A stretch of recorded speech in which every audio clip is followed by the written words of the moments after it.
Hashish यानी hash यानी ये जो जिसको हम कैनबिस या सीबीडी या जो भी कहते रहे, अमेरिका में कॉन्फ्रेंस होती है 1930 में जिसमें the American drug authority and pharmaceutical people sit together and they ban this. ऐसे ही हुआ था। What was the purpose? Because they realise अगर इसको बैन ना किया गया, मेडिकली समझाइएगा ताकि लोगों को ये ना लगे हम खुदा ना खासा नशा मेडिकली। हम फिर अब ह्यूमन बॉडी की फिजियोलॉजी पे बात करें। यस, ठीक है। और इस पे मैं थोड़ा सा कुरान से भी कुछ लिंक सर मैं चाहता हूँ कि आप अब जरा गुफ्तगू में मजा आएगा। हाँ, इस पे मैं कुरान से भी बात करूँगा क्योंकि अच्छा मैं अब आपको समझाता हूँ कि इंसान की बॉडी की फिजियोलॉजी काम कैसे करती है। जो हम लोगों का नेचुरल स्टेट इंसान का जो उसमें जिसमें वो पैदा होता है उसको कहते हैं होम्योस्टेसिस। ओके। होम्योस्टेसिस का मतलब ये है कि आपकी बॉडी के जितने भी फंक्शन हैं वो बैलेंस में रहते हैं। ठीक है। आपकी बॉडी के जितने भी ऑर्गन्स काम करते हैं ना वो यंग यंग में काम करते हैं। अगर एक चीज़ इन्फ्लेमेशन भी पैदा हो रही है तो एंटी इन्फ्लेमेशन भी पैदा हो रही है, एसिड भी हो रही है तो एंटी एसिड भी आपकी यानी जो चीज़ पैदा हो रही है बुरी तो उसके ऑपोजिट अच्छाई पैदा हो रही है। दोनों काम कर रहे हैं। तो आपकी बॉडी के जो सारे फंक्शंस हैं अगर वो सारे बैलेंस में होते हैं तो उसको कहते हैं होम्योस्टेसिस। आपको किसी चीज़ everything is balance, you don't need any external. इंसान एक बैलेंस में, उसको कहते हैं होम्योस्टेसिस। अच्छा, अब उसको बॉडी की फिजियोलॉजी में वो हाउ डज इट वर्क, उसके आपकी बॉडी के अंदर एक एंडोकैनाबिनॉइड का सिस्टम है, उसको कहते हैं एंडोकैनाबिनॉइड सिस्टम। उसके नीचे सीबी रिसेप्टर 1 और सीबी रिसेप्टर 2। सीबी रिसेप्टर 1 आपके जो न्यूरो के सिस्टम है उसको मैनेज करता है, बैलेंस करता है, यानी जो दिमाग से एसोसिएटेड है, जो भी ब्रेन न्यूरो। बिल्कुल ठीक, न्यूरो। सीबी रिसेप्टर 1 आपके उसके साथ काम करता है और सीबी रिसेप्टर 2 आपके बॉडी के बाकी जितने फंक्शंस हैं उसको करता है। तो अब इसको क्या कहते हैं? Endocannabinoid system.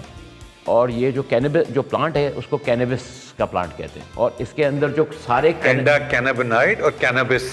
अच्छा, अब ये जो प्लांट को कैनबिस कहते हैं और इसके अंदर जो केमिकल्स हैं उन सब का कंबाइन नाम कैनबिनॉइड्स है। कैनबिनॉइड्स, ओके। ठीक है। तो आपकी बॉडी के अंदर एक एंडोकैनाबिनॉइड सिस्टम है जो आपकी बॉडी खुद प्रोड्यूस कर रही है। देखिए, हमारी बॉडी लिथियम भी प्रोड्यूस करती है, आपकी बॉडी कॉपर भी प्रोड्यूस करती है।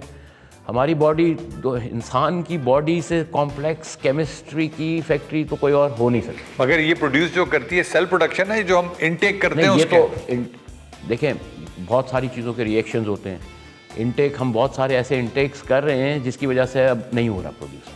अच्छा, यानी जो नेचुरल डिस्चार्ज हमारा बॉडी के हर चीज़ इम्पैक्ट करती है। आप जो खाते हो, जो सोचते हो, जो देखते हो, जो सुनते हो, हर चीज़ आपकी बॉडी की केमिस्ट्री पे, आपके ब्रेन पे हर चीज़ इम्पैक्ट करती है। वाह। तो हर चीज़ इम्पैक्ट करती है। अगर जितने इस वक्त हम खाने के अंदर प्रिजर्वेटिव्स खा रहे हैं, आपको पता है प्रोजेक्ट से ज़्यादा जो बॉडी के अंदर जो पाथवेज बनाते हैं वो प्रिजर्वेटिव्स बनाते हैं। प्रिजर्वेटिव्स का जो एडिक्शन का पाथवे है वो कोकेन से भी ज़्यादा खतरनाक है। यानी जो खाने को प्रिजर्व करने के लिए, उसकी शेल्फ लाइफ एनहांस करने के लिए, टेस्ट मेंटेन करने के लिए, कलर मेंटेन करने के लिए उसको प्रिजर्वेटिव कहते हैं। वो जो पाथवेज क्रिएट कर वो आपकी बॉडी को होम्योस्टेसिस से निकालता है। अच्छा, यानी उस बैलेंस वाले सिस्टम से बाहर निकालता है। इसी तरह जो शुगर भी वही काम करता है, इसी तरह अल्कोहल भी वही काम करता है। इसी तरह जब आप स्ट्रेस लेते हो तो आप होम्योस्टेसिस से निकलते हो, आप ग्रेटिट्यूड में होते हो तो आप होम्योस्टेसिस में रहते हो। तो ये इंसान की फिजियोलॉजी समझना शुरू की। कीटोजेनिक डाइट भी इसी चीज़ में काम करती है, कैनबिस भी उसमें एड करती है। लेकिन ये सब वो चीज़ें हैं जो अगर आप कैनबिस भी ले रहे हो, कोई भी चीज़ अपनी बॉडी में डाल रहे हो, वो तो सप्लीमेंट कर रहे हो। असल तो ये होना चाहिए कि हम अपनी ज़िंदगी, हम अपना सब कुछ, सारे इनपुट ऐसे बनाएं कि आप उसमें रहें, बैलेंस में रहें। अब आप कुरान से इसको, अच्छा, एक तो ऊपर के लेवल पे एंडोकैनाबिनॉइड सिस्टम है और अगर आप उसके नीचे जाके देखोगे तो हर फंक्शन के नीचे एक ट्रेस एलिमेंट है जो उसको बैलेंस कर रहा है। जो आपका मेंटल बैलेंस है उसको लिथियम करता है, वाह। आपकी इम्यूनिटी को कोबाल्ट करता है।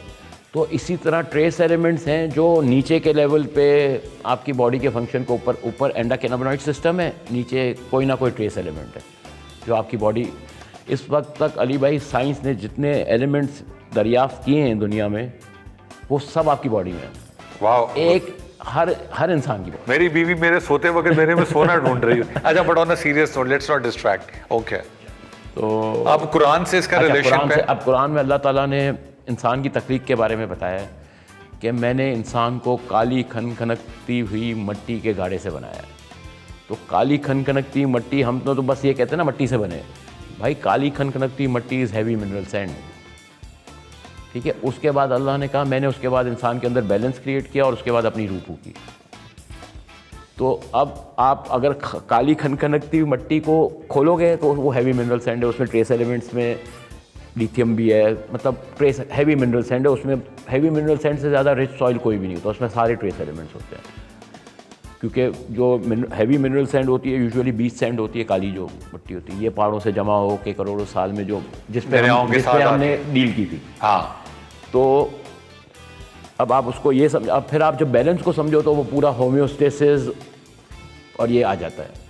ये साइंस, एक चीज़ हमने कुरान में अल्लाह ने हमें बताई और एक चीज़ हमने साइंस से पिछले 2000 साल की, 2000 के बाद 1300, 1400, 1500 साल के बाद अब साइंस पिछले 20 साल बाद इस जगह पे पहुंची है कि आपकी बॉडी में एक एंडोक्रिनोइड सिस्टम है, ये इस तरह काम करता है। ये अब हम पहुंचे, हम लोगों ने तो उस पर काम नहीं किया। हम लोगों के तो सारे बस ये कहते हैं कि 200 साल पहले तफसीर हुई थी, मट्टी से बने हैं और ख़त्म, बैलेंस क्रिएट किया, उसके बारे में बात हमने की नहीं। तो जब हम बैलेंस को समझते हैं ना, तो हमारे और ट्रेस एलिमेंट को समझते हैं, तो हमारी दुनिया की इकोनॉमी और आपकी बॉडी की फिजियोलॉजी दोनों लिंक्ड है। दुनिया की इकोनॉमी ट्रेस एलिमेंट से चलती है, बिल्कुल जिसमें रेयर एलिमेंट्स भी आ जाते हैं, तो और ह्यूमन बॉडी की फिजियोलॉजी भी इसी से चलती है। तो जो इतनी सी 3 चीज़ें अल्लाह ताला ने कुरान में बताई, अगर उसी को हमने खोल लिया होता तो आज हम कहाँ होते।